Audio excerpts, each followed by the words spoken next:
Tu ne seras jamais génial si vous ne cherchez pas les 5%. Tu sais, je pense que tu peux dire que je ne suis pas à un niveau différent. D'accord. Je parle des outils de base et assez simples.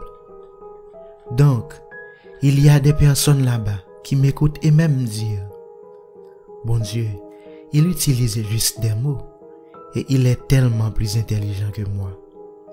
Donc, je ne vais pas valoir 5 milliards de dollars. Ce livre est de la merde. D'accord, il est naturellement et plus intelligent que moi. Je pense que tu peux voir que je ne suis pas plus intelligent que quiconque dans cette pièce. J'utilise juste certains petits outils de base pour réussir tous les jours. Retirez le mot non de votre vocabulaire. Séparez-vous de tout le monde. Soyez le taureau dans tout ce que vous faites.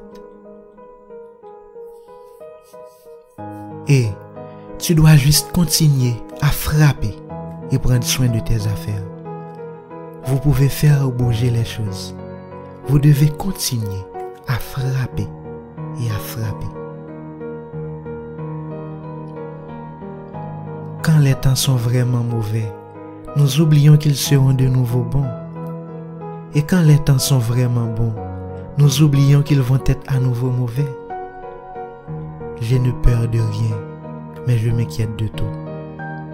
Le jour où tu arrêtes de t'inquiéter dans les bons moments, la pagaille vous soutiendra. Je sais que vous n'êtes qu'à quelques pas ou à quelques incidents de quelque chose de mauvais qui se passe et vous ne pouvez jamais l'oublier.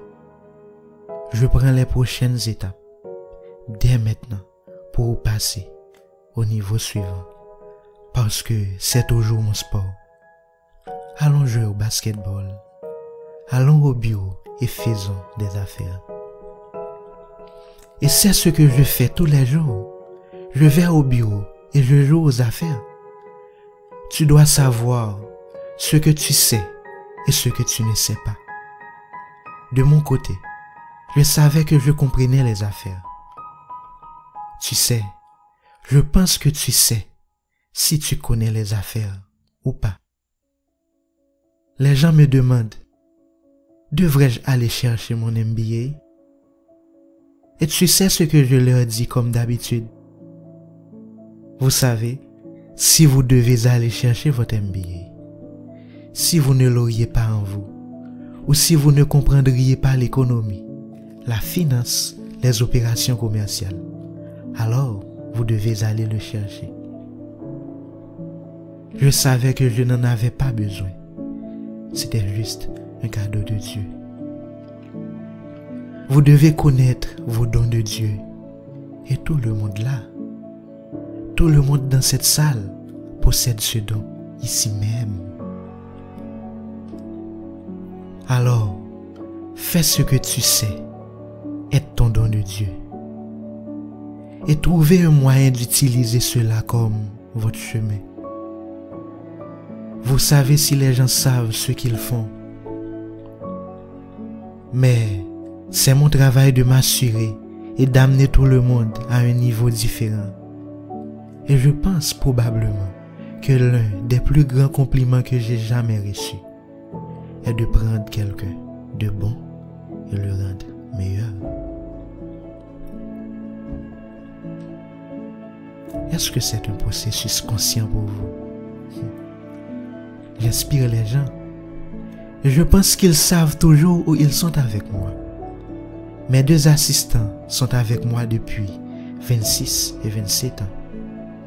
Et tout le monde vous dira que c'est le fil d'arme le plus dur avec lequel on peut travailler.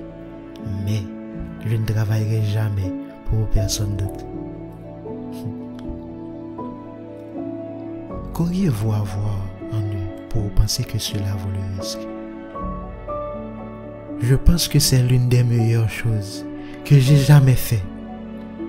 Alors, quand je regarderai le CV de quelqu'un, je pourrais dire, vous savez, vous n'avez jamais été avec la bonne entreprise. Et c'est pourquoi tu n'as pas excellé. Et vous avez maintenant devant vous une grande opportunité. C'est pourquoi vous êtes ici aujourd'hui. Tant de gens choisissent la mauvaise entreprise pour travailler. Ils ne sont tout simplement pas doués pour choisir la bonne entreprise. Et aussi la personne interviewant fait des promesses qui ne se produisent jamais. Je pense que c'est l'une des plus grosses erreurs que les gens font. Choisir la mauvaise entreprise pour travailler. Donc, si vous voudriez grandir, vous devez toujours se poser cette question. Où puis-je être dans 5 ans? Si je ne peux pas être à ce poste dans 5 ans, alors ce n'est pas un bon cheminement de carrière pour moi. Qu'est-ce qui vous a permis de vendre? C'est une compétence très particulière. Et même aujourd'hui, quelqu'un m'a posé cette question. Pourquoi avez-vous tant de succès? Je lui répondis. Parce que je vends. Et même lorsque je sors et que je contracte des milliards de dollars de dettes et je rencontre des créanciers, je me vends toujours. C'est de ça qu'il s'agit. Je ne vends pas seulement l'affaire. Quand j'étais en bourse pendant 18 ans, je vends des actions. J'ai fait 5 offres de suivi. La plupart, une entreprise de restauration. Revenons à 10 ans. Je me promène avec mon entreprise, ma mallette pleine de business. Il n'y avait pas de business dedans, mais je voulais être un businessman. Mais je ne savais vraiment pas ce que c'était.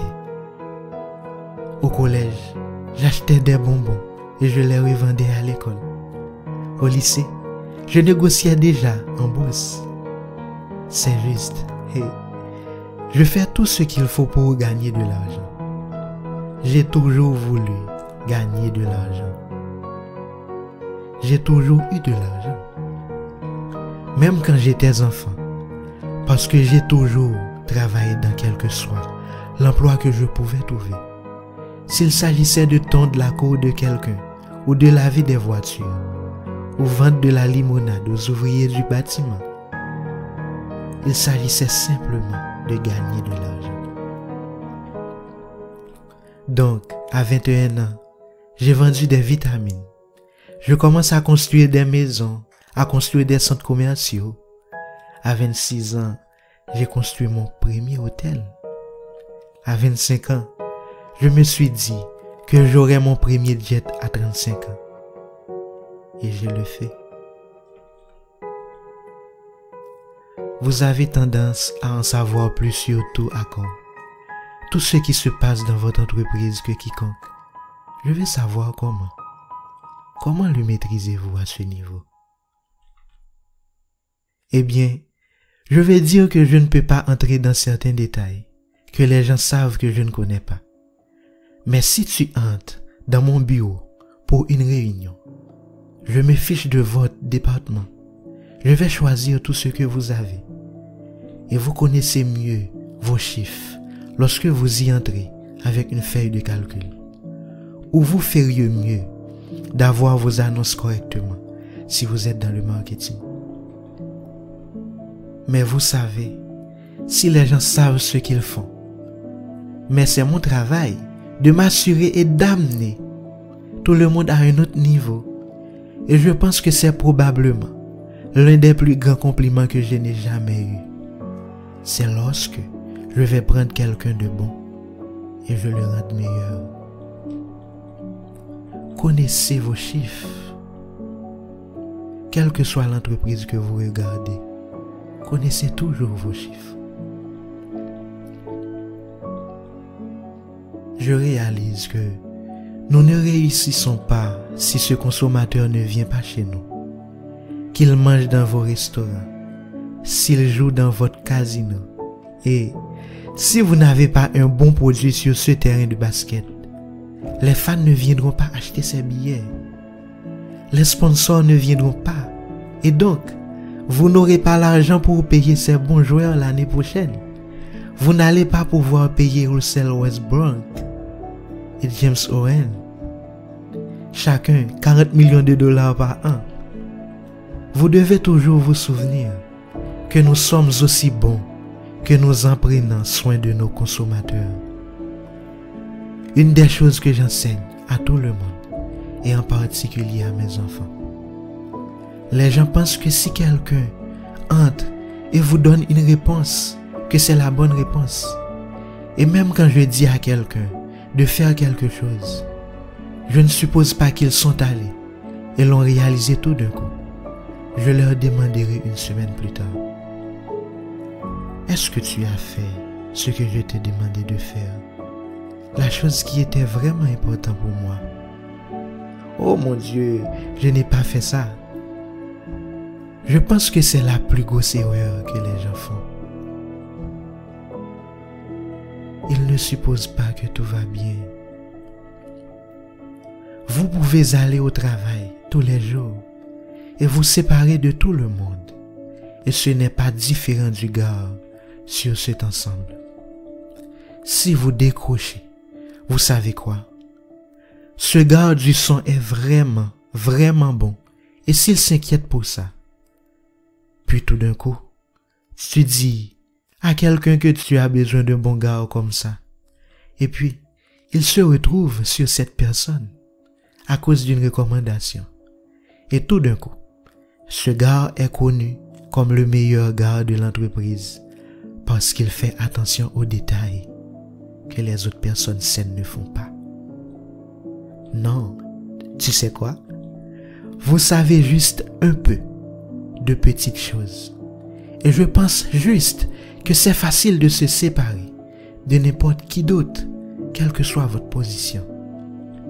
Si vous allez travailler pour une entreprise et vous ne montez pas dans l'échelle de l'entreprise, c'est ta faute. Ce n'est à cause de personne d'autre.